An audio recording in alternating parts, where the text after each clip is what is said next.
Hi, everybody. Thank you for joining us for another installment of the Wayne Public Library Virtual Jazz Series. And today I have the great pleasure and honor of talking to the wonderful saxophonist, Markus Howell. So thank you. Yes. Hello. How you doing, Miss Pat? I am great, and here we are in December with just the holidays approaching, and we have some great ideas for gifts if you haven't gotten any for your friends. But we'll get to that in a little bit.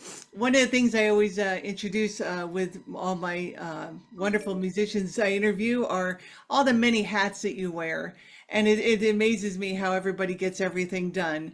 So you're an elite saxophonist, a composer, arranger, an educator, amongst other things. I just want to mention you're a Grammy winner with the Count Basie Orchestra with the CD The Count Basie Orchestra Swings the Blues that was directed by Scotty Barnhart. And you started playing with the band in August of 2019. Hmm. You've been touring with Michael Bublé since April 2022. And you and I had the great pleasure of meeting twice, actually. You Yes. performed here last April with Alton Sinclair with his septet. And then I had a really wonderful time to go see you perform in Teaneck.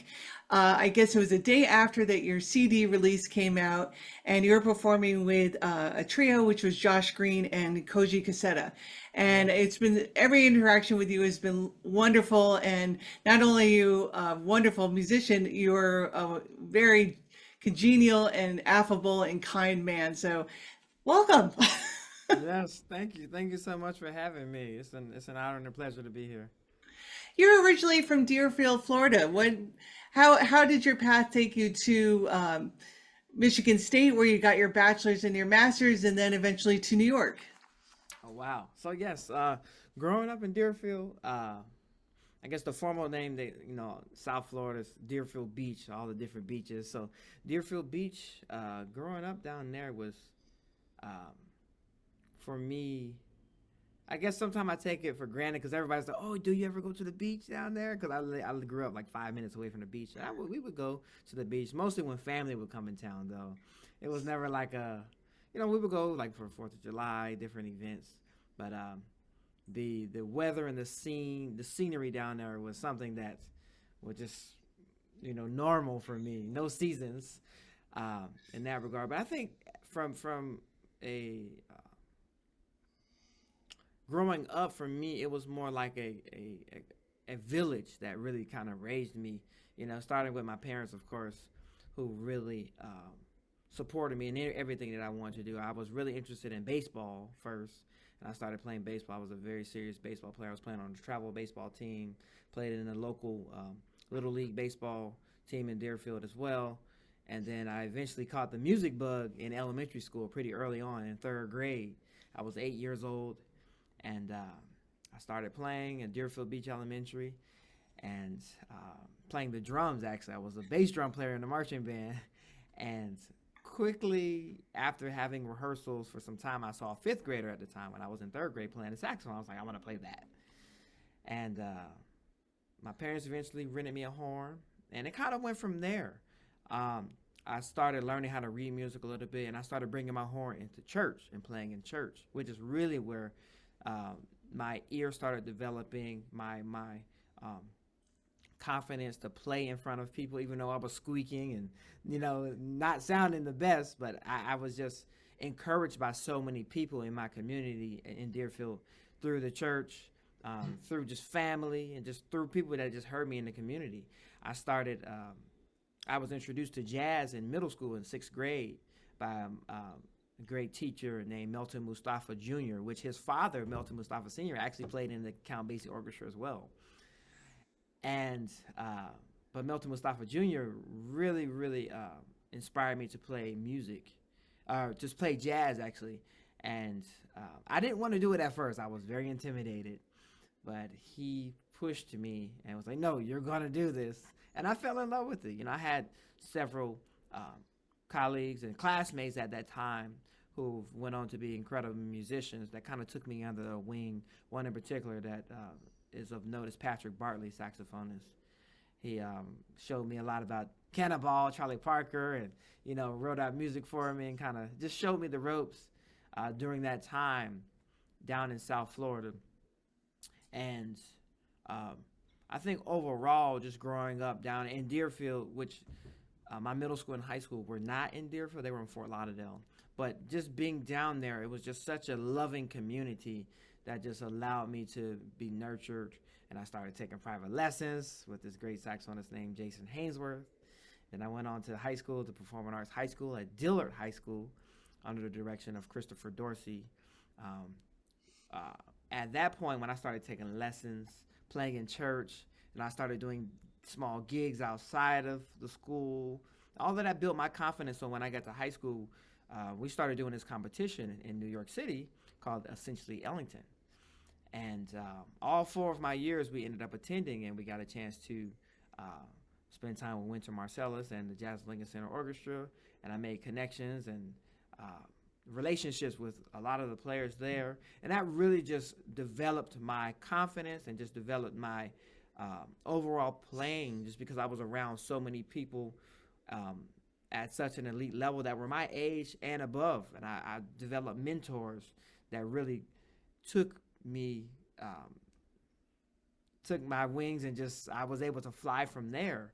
I think another part of my growing up in Deerfield, I was a part of this organization called the Gold Coast Jazz Society, which they had jam sessions every first Friday. I would go to the jam sessions and play. Some of my classmates from Dillard were there too, and we would just have a good time and just hang, talk about recordings. We would listen to music, talk on the phone. Me and one of my close friends at the time, we would just always talk. Hey, you check out this Dexter Gordon recording? Oh, this Charlie Parker, you know. So which is a thing. Then I started going to summer camps. Jamie Abersol to summer camp. I went to the Stanford Jazz Workshop. I went to Centrum in Port Townsend, Washington. I went to Michigan State's camp, which is where I got hooked and was like, I want to go to Michigan State. And so, yeah, it's just a combination of everything. And then from Michigan State, I spent my time there, and obviously it brought me here. But that's the long, short version of how Deerfield really established me through my parents giving me the grounding and the support. Me starting playing in the church, building my ear, developing my confidence, just culturally, just understanding the blues. And, you know, I grew up with all of that, you know, in the church, and just the sound of, you know, hearing vocals, hearing a church vocalist, you know, singing in a black church is just, you know, nothing like it, you know. It's a good training ground too for also developing your harmonics, right? Yes, exactly. So all of that really just spearheaded everything for me, and just the support and the love from everyone, you know. So when you went, so obviously you couldn't play bass drum naturally in a gospel setting, although you probably could. When you changed to saxophone, you went to alto, I'm assuming. When did you branch out to play flute and to play a tenor, and any other woodwind instrument you might play? So that was in middle school too. You could thank Milton Mustafa Jr. for that.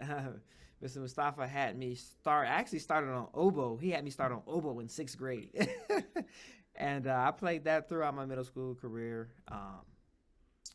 And then I started playing flute around that time too, maybe 7th grade or so. And then he put me on clarinet around 8th grade or so, somewhere in there. And I really wasn't that serious about it. I mean, I knew it was cool, and I knew it would set me up for later, you know, as a saxophonist. Then in high school, I started doing it some more, because I still wasn't really that serious, middle school and high school, about it. But I would play oboe, flute, or clarinet in concert band, because we would have jazz band. But then both my middle school and high school band directors would make us, you know, double and play our doubles in concert band. It was really when I got in college is when I really, really got serious about it, and I started taking private lessons, like classical lessons on flute and clarinet, and I kind of went from there. So, what made you decide? I take it that alto is your dominant sax, and then, but of course you play others. What makes one choose a tenor versus an alto versus any other woodwind? That's actually a good question. You know, most saxophonists start on alto, Some don't, but almost all, like the great Sonny Rollins, started on alto saxophone. Some alto players stay on alto, like Jackie McLean, Charlie Parker. But even Bird plays some tenor sometimes. When he didn't have his alto, and Sonny Stitt, played both. I think it may be a combination of, one, the physical size of the person, and two, maybe what the teacher needs for the class. They may need, okay, we need a tenor saxophone. Can you play tenor? But I think naturally, whether you decide tenor, alto, baritone, I think you find your voice and you find which one kind of gravitates towards you. And naturally, the alto kind of fit me just because of my size at the time. I was just a little kid. But I think in general, though, I just was able to develop a natural sound on the alto. So, my teachers didn't change that, and I'm thankful that they didn't. They just saw something in me and just stuck with it. And it's a beautiful sound. I love the tone that you get out of your sax, and it's just wonderful.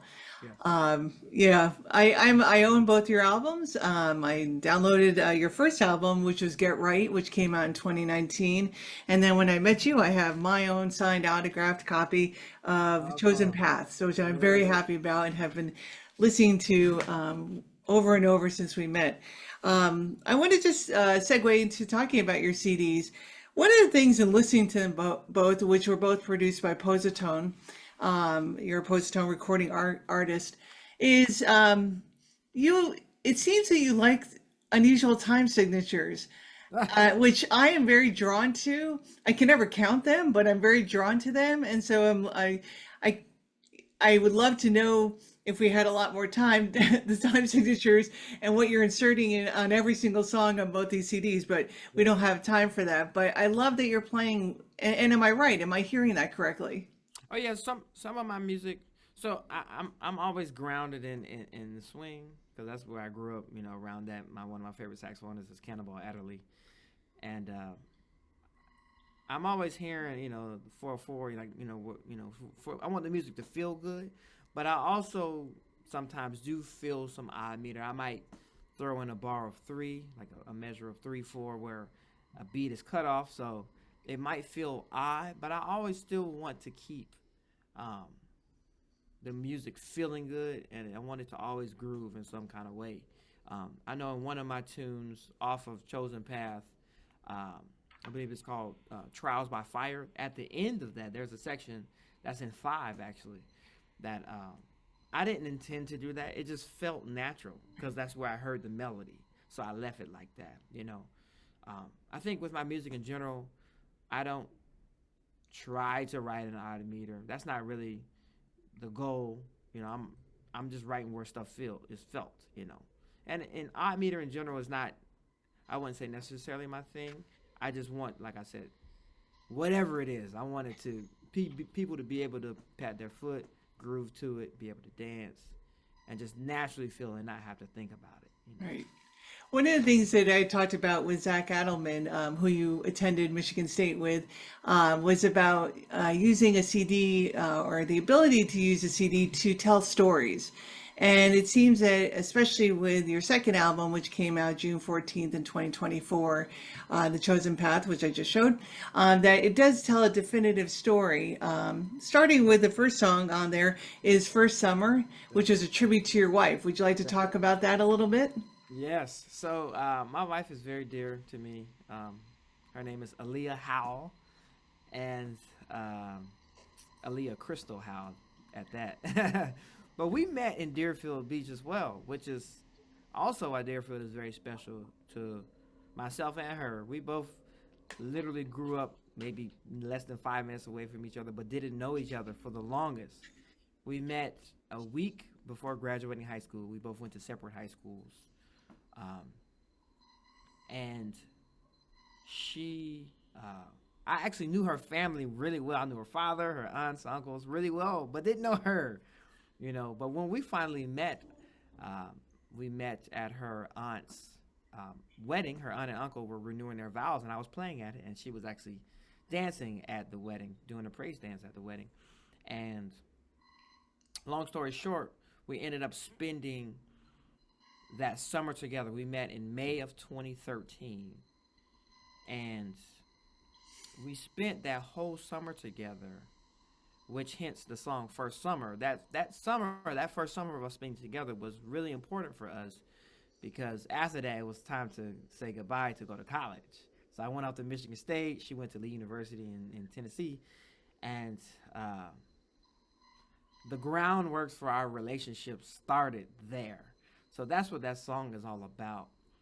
And now we're married 3 years. We've been dating or together maybe 11 or so, if I'm doing my math. I think I had seen that you had a 7-year long distance relationship and then 3 years Yeah. together married. Mm-hmm. What I love Mm-hmm. about that Mm-hmm. song is what I hear, you manage to capture what sounds like a conversation. It Oh sounds yeah. like someone taking a walk in a park, getting to Yes. know one another. Yes. And there's even a part of it that sounds like laughter.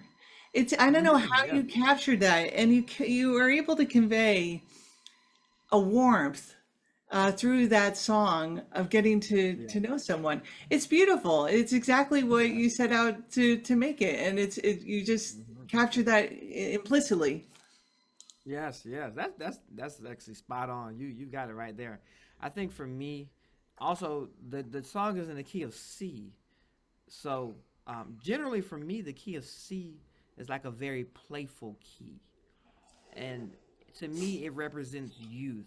Because a lot of times, kids, you might start out learning piano, they play learning in middle C, and to me, it's such a bright key. But and I say it's youthful because us, we were so young. We were 18 years old, and um, it was just youthful love, just young, energetic love, and that's what it represented for us. Getting to know each other, like you said, it was conversation. It was definitely like a walk in the park. We spent many times, walking on the beach in South Florida, and just spending time down there. Especially during that first summer. So that's spot on.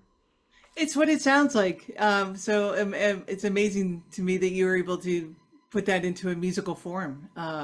Yes. It's hard for me to choose a favorite song because I'd say all of them, but I want to talk about the song Gains, which Yes. is really one of my favorites there. And it starts with it's really nice swinging and this very cool syncopation with the drums. And then he switched it to a bossa rhythm.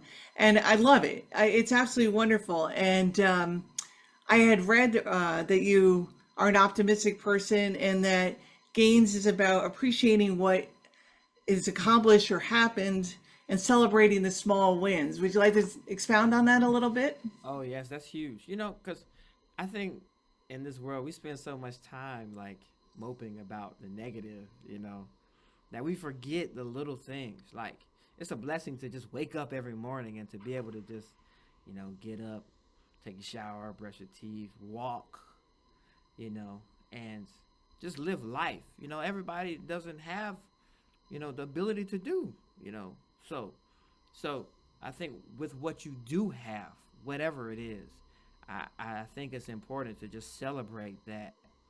And um, I always say whether it's a small win, it could be, uh, you know, you walk 10,000 steps today, or you got a raise on your job, or there's a new birth in the family, or something to celebrate. I think that's really important that we celebrate those small wins, because you look through a small lens and you see the progress. Sometimes you can get overwhelmed just seeing the ultimate goal, and you forget about the process it takes to get there. Um, Appreciating the process will allow you to get to those larger goals. Not necessarily quicker, but it'll keep you engaged. So that's what that was really all about. And that's actually probably one of my favorite tunes on the record too. So yes. Well, you're so spot on with the fact that I think we as human beings are looking to make the accomplishments and check it off our list, right? When you get that goal, you move on to the next one. And you're right, we don't really focus on or appreciate that the process it takes to do that. And so we're either always seeking for something rather than being in the moment and being Right. able to value all that what we're learning and what we're gaining, hence the term of that, title of that. So Exactly. yeah, it's very there's a lot of wisdom in that song. Yes, yes, yes, definitely.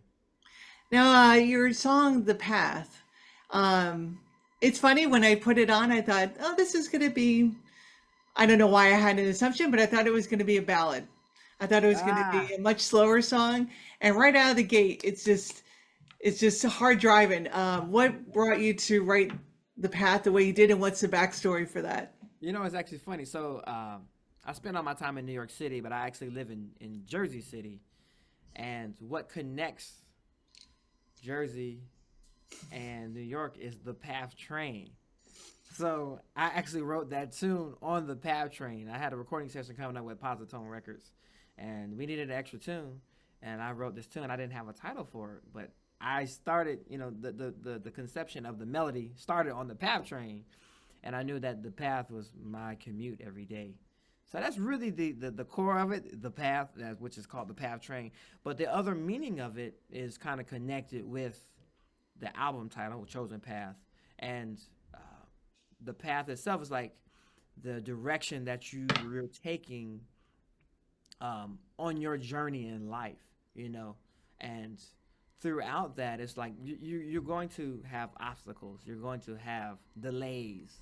Those are expected. It's going to come, but it's about how you overcome those challenges and obstacles, and that's the path, that you take. So yes. Now, "Hurry Up and Wait." What is it? I'm very curious what the backstory is on that one because again, that's Oh, another great hard driving tune. yes. So hurry up and wait is really about being patient. It's kind of an oxymoron, kind of. I'm like, because it's like up tempo, it's like fast, but uh, it's about being patient. Even though, so from a musical standpoint, the tempo is fast. It's a upbeat song, but even with the upbeat tempo, you want to still be patient when you soloing and taking your time. I hope I accomplished that when I play it. But and from a life standpoint, my grandmother, I always watched my grandmother. She always would drop dimes and just wisdom on me. And a couple of times she would tell me, like when I was younger, she's like, "Boy, you're gonna buy something you can't eat one day." I'm like, "What does that mean?" And she would always see me. I would eat like some junk food or some candy or something. And she was telling me, take care of yourself while you're young, so that when you get older, you will be able to tell. Okay, he took care of himself. Whatever you're doing while you're young, it's gonna tell on you later. And she was just always a patient person, not necessarily in a rush to do stuff. And I kind of picked that up when I eat. If anybody that knows me that watches this interview, they know that I'm not in a rush to eat. When I eat, I take my time. I digest my food. I chew it. Um, it's not necessarily intention. I think it just happened over time. I don't know. Maybe it's just a Southern thing. I don't know. But it's just a message of, as a young person or in your youth, as you develop, I know you want to be in a hurry to do things, but still in that process, be patient in the process. So he's like, hurry up, but wait at the same time and be patient for what is to come, and be visionary. And to what you were saying before about appreciating the process. Mm-hmm. So whether you're Mm-hmm. eating and you're appreciating the company you're with, or you're Mm-hmm. appreciating the food that's before you, Yes, or yes. when you're learning and developing, yeah, as a young musician or any student of the arts or whatever you're wanting to be, of course we all want to get to the end line, Yep. and having something to show for it, but and it can be a little painful, that Yes. process Oh yeah. sometimes.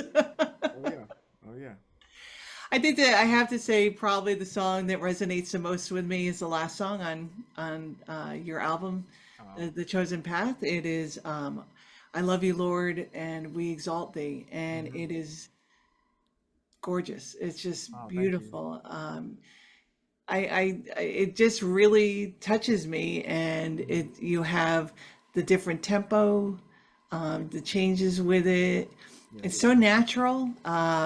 It's funny where if you look at music, you can see where a gospel background influences jazz, And here, it's almost like you're inserting jazz and a jazz overtone into gospel.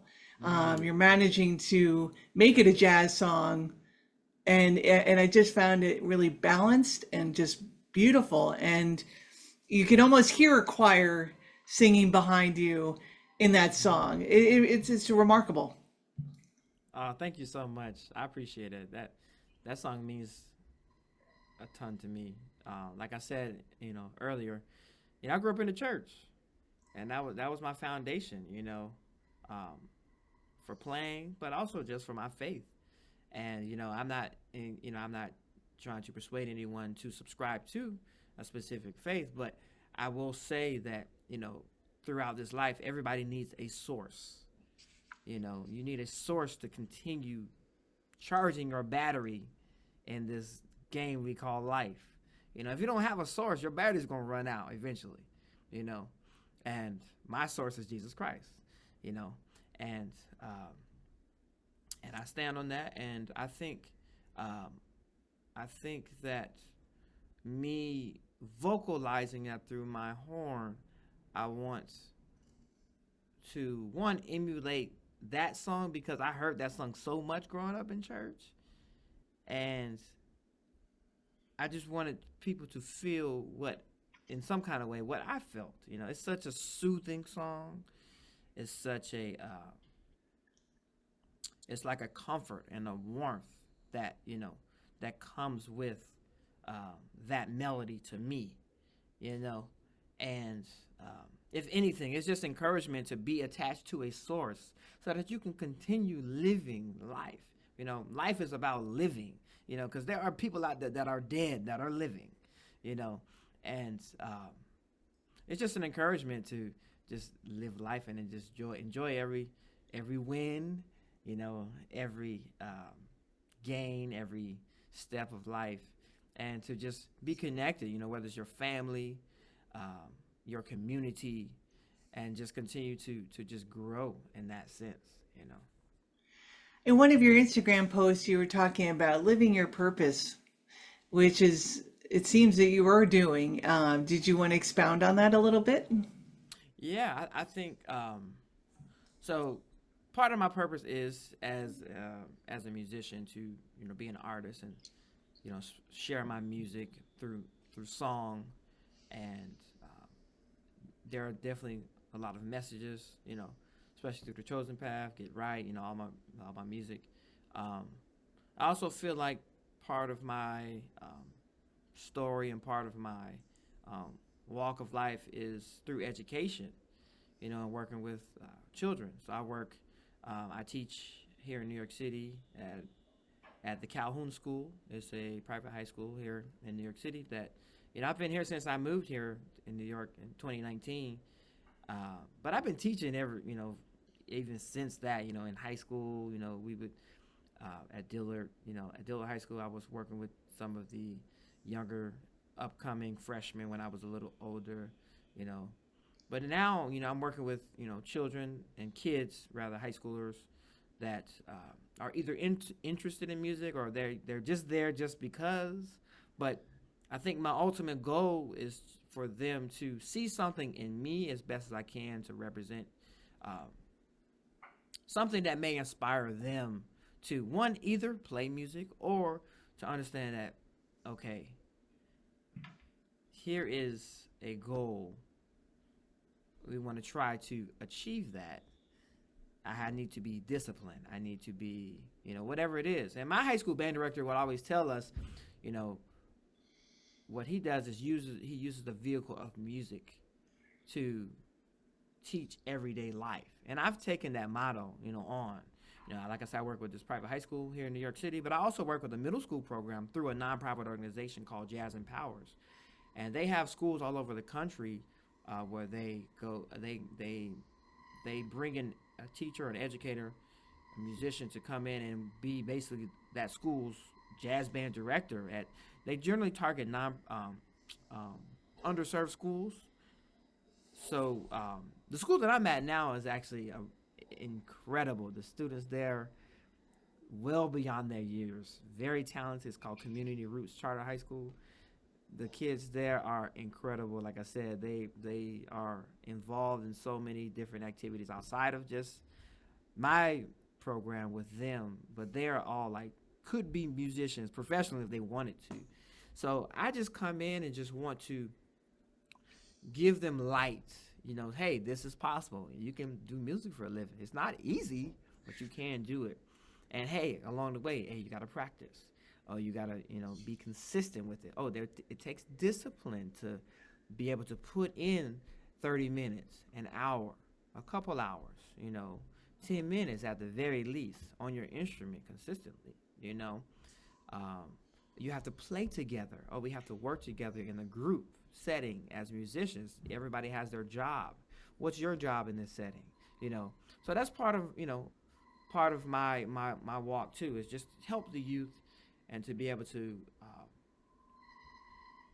nurture the next generation so that, you know, when I'm gone, you know, they can do the same for someone else. And we just keep the cycle going, you know. So through my music itself, sharing my message, and then through my education, sharing that,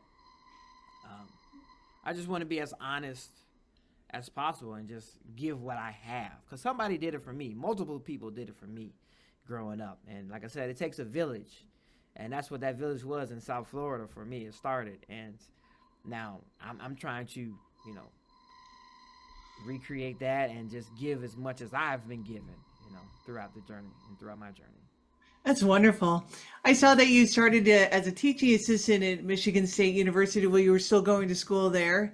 And most recently, you were working with the students from the New York Philharmonic Very Young Composers Program, Yes. all things saxophone. What was that experience like? Oh, that was beautiful. So I've worked with them once before. This is my second time working with them. I was connected there with a colleague of mine here at Calhoun, and I think it's something when you see. I think those kids were about third grade, like second, third grade in there. It's something just to see when they light up, when they just hear an instrument. Because that was me, you know, that was totally me years ago. I think I've been playing maybe 21 years now. But that was me, you know, over 20 years ago. And I was like, you know, and I think back to those moments. So just having the opportunity to play for them and to share what the saxophone is, you know, the different characteristics that it, you know, and qualities of sound that it can make, you know, was special for me. Because you never know, one of those kids may, you know, down the line be like, hey, you know, you really inspired me to play the instrument. And, you know, here they might, you know, end up touring and traveling the world because of me, you know. And I think that's really special because, you know, I think the best thing that you can give to anyone is time. You know, and if I can give that to the youth and to those kids, it's special. You know, we had an opportunity in the Very Young Composers through New York Philharmonic. They had already composed some music, or they were preparing actually to compose music, which they are, you know, and the instrumentation is, I think it's maybe some string instruments, maybe a flute, probably violin, cello, and saxophone is in there too. So I talked about different ranges of the saxophone, and they had some different notes and rhythms that they could choose from. So I would play those for them so they can hear what it sounded like. And I said, okay, the saxophone can make a growl sound. You know, the saxophone can make a cool sound like that. The saxophone can play trills, you know, playing between two notes very fast. The saxophone can play really fast. It can play really soft and sweet. You know, it can get this nice subtone, kind of airy sound, you know, to it. It's different ranges of it. And, you know, I want to share that with them so that when they compose, their brains are like, just get so creative, and it gets really colorful in the sense that, oh, I can do this, do that. And they just get creative. Like, you never know. We might have the next, you know, Quincy Jones on our hands, or the next John Williams on our hands, you know, which is really cool. So You're not dealing with just the primary colors. You're giving them the every single color in the crayon box, right? yeah, and they can choose whichever one they want out of it, you know. So talk a little bit about your two different CDs, Get Right and The Chosen Path. Get Right is a septet and The Chosen Path is a quartet. Hmm. Was there a decision behind why you had a septet versus a quartet, or what was the thinking behind that? Oh, that's a great question. So I work closely with Posi-Tone Records, and the producer is Mark Free, and he helps in the decision making for these records. I mean, it's his label, and the engineer is Nick O'Toole. Um, but for for Get Right, I had a couple of my mentors on there, Michael Dees, who which I started recording with Positone through him. On his first record, on his not his first record, but my first record recording ever, and with him, father figure. So I wanted to definitely have him on there, as I'm paying homage and respect and tribute, having him on there. And I also definitely wanted to have my professor Rodney Whitaker on bass, as the anchor for the band. Um, I think I was just hearing a larger sound at that point. Being at Michigan State, we were studying a lot of different sounds, and I was just hearing. I love harmony. I love chords. So if you ever hear my music, it's a lot of harmonic information going on there.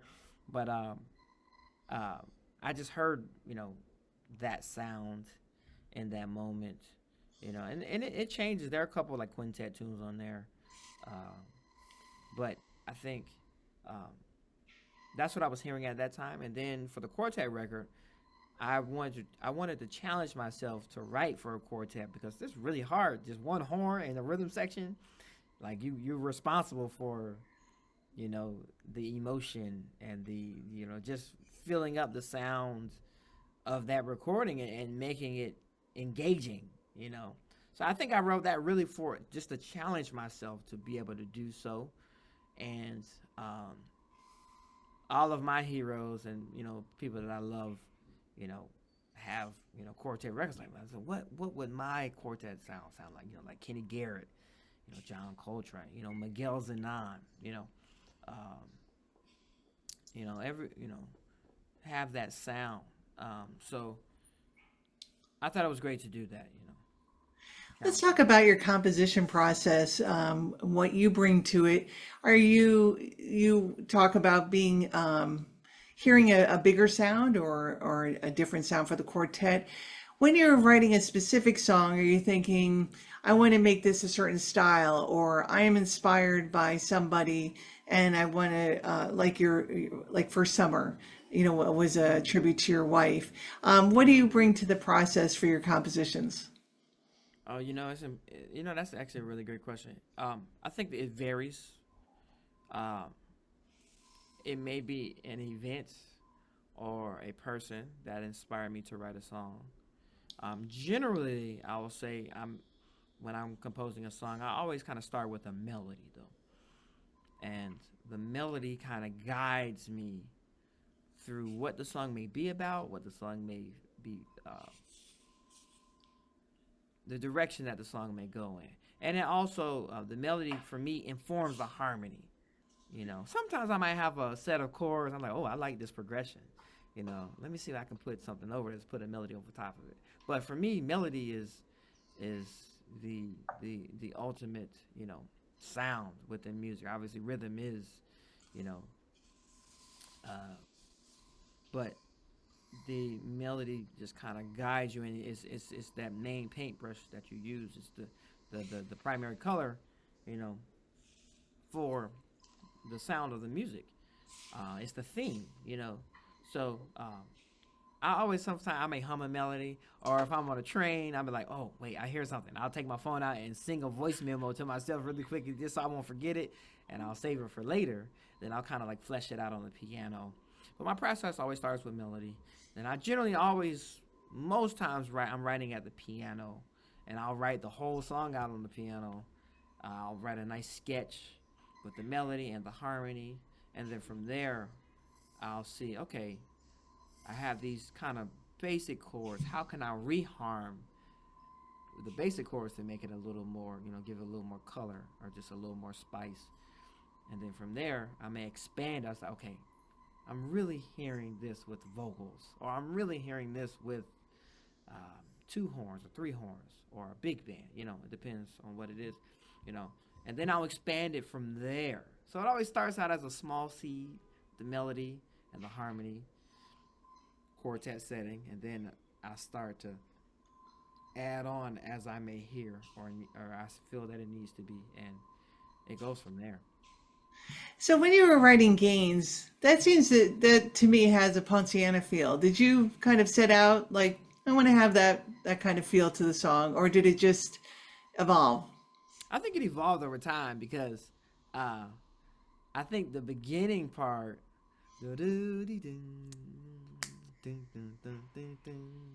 I kind of was hearing more like a backbeat, almost like not pop, almost really more influence from like kind of hip hop a little bit, with like kind of little backbeat. But I was looking for something that was strong, like colors of like strength, and forwardness, and the confidence of celebrating a win, you know. And then when it went into like that Montuno kind of section, it was, you know,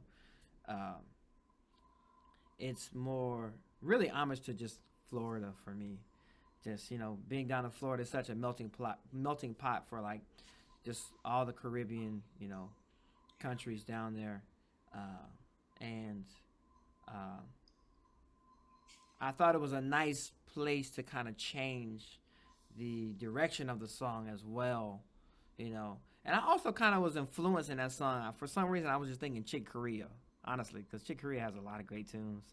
And that song, if you know any Chick Corea, I might have, you know, taken a little, you know, influence from Chick for sure on that. But yeah, it kind of comes from a little hip hop influence, just kind of strong backbeat, you know, vibe, and then a little bit of, you know, for lack of stronger terms, Latin or some Montuno type, you know, salsa vibe as well, kind of all meshed together to really make that song.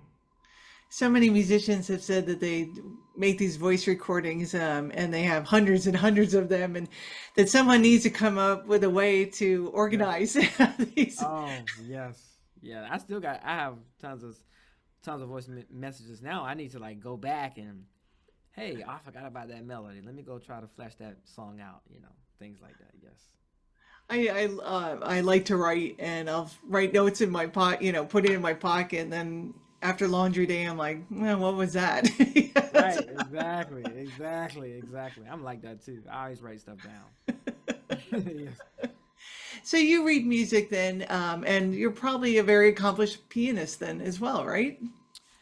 Um, I will say I won't play the piano on a gig.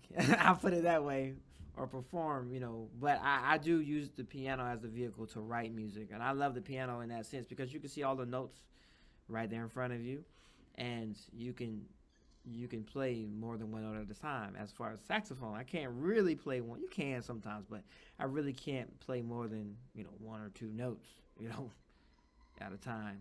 Really, realistically, you know. So the piano allows me to really hear and try out different colors that I want, you know. And I was like, do I like this? Okay. Blueberry. Okay, cherry. Oh, I think I like strawberry on this, you know. And it kind of goes from there. You know, that's what I love about the piano, and being able to read music. That's a whole another thing, reading music and sight reading. I've got gigs learning how to read music, you know, and just being able to sight read. So yes, you know, that's. Do you encourage all your students to learn how to read music? Although some students may have fantastic ears, but I tend to agree with you that being able to have that ability to read music is probably going to open a few more doors. Oh yes, it's huge. So, truth be told, I got, um, I was offered the opportunity to be in the Count Basie Orchestra as a permanent member because I could read music, because I could sight read. And you know, when I first sat down with the band, we had like maybe a 30-minute rehearsal, I mean, I grew up, listening to all of that music, getting introduced to it in middle school and high school, but actually physically sing the music, and even songs that I may not have been familiar with, I, because my band directors would hammer, practice a sight reading, or we would read music all the time, I was ready.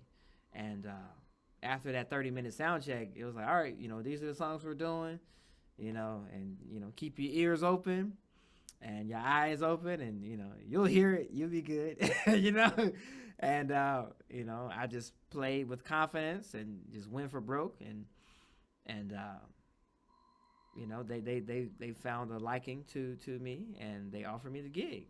But it was only because I was able to read music, and I was able to do it in the moment, without really being able to see or study anything too much prior to, So I tell my students all the time, it's important to practice and learn how to read music, learn the fundamentals of the music, which is one my high school band director will always say that too. Basic fundamentals are gonna, set you up for success, So yeah.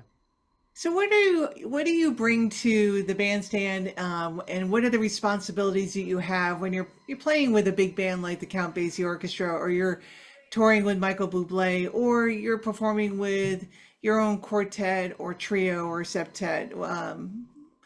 Why don't you talk about that a little bit? Oh, so what do I bring to the bandstand? That's a great question. I think one of the things that I want to bring is fire. And I mean by that, intensity. And when you think about physical fire itself, that can be several things. It could be like a big bonfire, or it can be like a small, candle that's so gentle, but it's still lit, you know. So I want to bring uh, some type of intensity and some intentionality to the music as a platform for the artist or the band or the other musicians that I'm playing with, where they can feel that vibe and they're able to either latch on, or we can go together and take the music to another level. I think that's one of the largest, for me at least, one of the most important things that I want to bring. I always want to bring a level of comfort. I want people to feel comfortable around me. I want to bring a level of trust, to the bandstand, where people can feel confident and trust that I'm going to either play the music, the way they are hopefully hearing it, or playing it in a way that they give me the freedom to give it a character that's going to enhance the music, and I'm always, mindful of that. I just want to stay in character with whatever the music is calling for.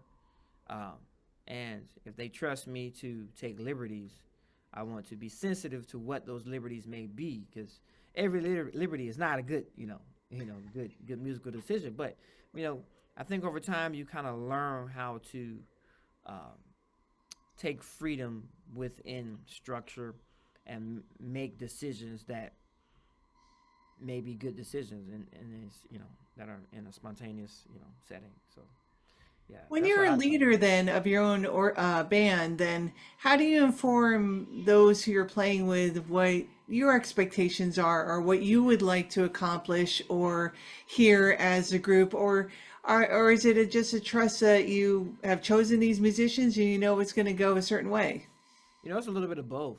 First, I hire musicians that I know I can trust, that I know that understand me and understand the influences of, what I'm hearing in my music. And I don't want to micromanage as a band leader. I never like to do that. I want my band members to feel like they can create something in the music as well. So I might play the same piece with, different iterations of musicians, but I always kind of give wiggle room for them to, hey, do whatever you're hearing, play whatever you're hearing at this section or right here, and that also gives me ideas like, oh man, I really like how so-and-so played that, and it sometimes some people have played something. It's like, man, do that every time now. That's it, you know. And I think that's part of the process, you know. Um, and I think that also allows my band members to feel comfortable and just play freely and want to play for me, because that's like any leader. You know, you want as a good leader, you want, you know, obviously you want people to follow you, but you want to have people feel like they're contributing to the music, you know. And I feel like my music is just a framework, and I just let them, you know, finish the painting. I might have a sketch, but I want them to add, you know, okay, what color are you hearing here? Oh, you're hearing black right here? Okay, let's put some black here. Oh, maybe let's pin that against red. Okay, you know, and so there's definitely a level of trust, you know, that I give with my musicians, but I also kind of give them, I'm hearing this vibe or this era. Think of this, you know. So a little bit of both. I imagine as a composer, it's your baby. It's your song. It came out of you, and it's something of where you're assigning different colors or themes or whatnot to it. So then when you're presenting it, there's this amount of letting go, right? Oh yeah, I yeah. would find that very hard. It is. You know, it is very hard, especially when you like recording music for the first time, you know, and you're trying to get it together, or if you're on a gig and you like trying something for the first time, you know, you kind of workshop the music and you might bounce ideas off of the other band members. But it's definitely really hard. You have to learn, and this is something that I'm learning, just how to uh, let the music breathe and just allow for it to take shape. You know, I've seen one of my, you know, best friends, Luther Allison. I've, you know, watched him and his career grow and develop, and some of his music that's out today is completely different because we've played it in college and it was completely different then. And I was like, whoa, this is like not the same song as how it started, you know. So I really admire the way he is thorough in his music and just developing it. The harmony is maybe different from when we first played it, you know, some of his tunes on his record, um, than what it is now. And it's just amazing, you know, like music grows just like we do as human beings. We get older, you know, things change with our bodies, and same thing with the music. You know, it breathes, it grows, it develops. You know, new sections of the music might come into play, or sections might get cut, uh, or you know, other chordal harmony might change. Maybe other rhythms might be added. You know, or you might combine two compositions together. You know, like a medley type thing. You know, it just that's part of life. You know, if everything was the same, you know, that would be boring. You know, and we don't want a boring life. So it's definitely definitely a level of trust to allow people to change your music, and you just have to be willing to do that. You have to be a little selfless in a way, you know. So as a sideman, when you're performing with the Count Basie Orchestra or with Michael Bublé, the audience has a certain expectation of how a song should sound. And as a musician, do you feel constrained by that expectation by the audience, or do you find a way to play with it? You know, that's a great question. I think I try to find a way to play with it, but with still keeping the intention of okay, this is what the audience knows. You know, Dizzy Gillespie, you know, was uh, incredible musician, but he also said, you know, he wanted to keep one foot in the future, one foot in the past, and you straddle the present.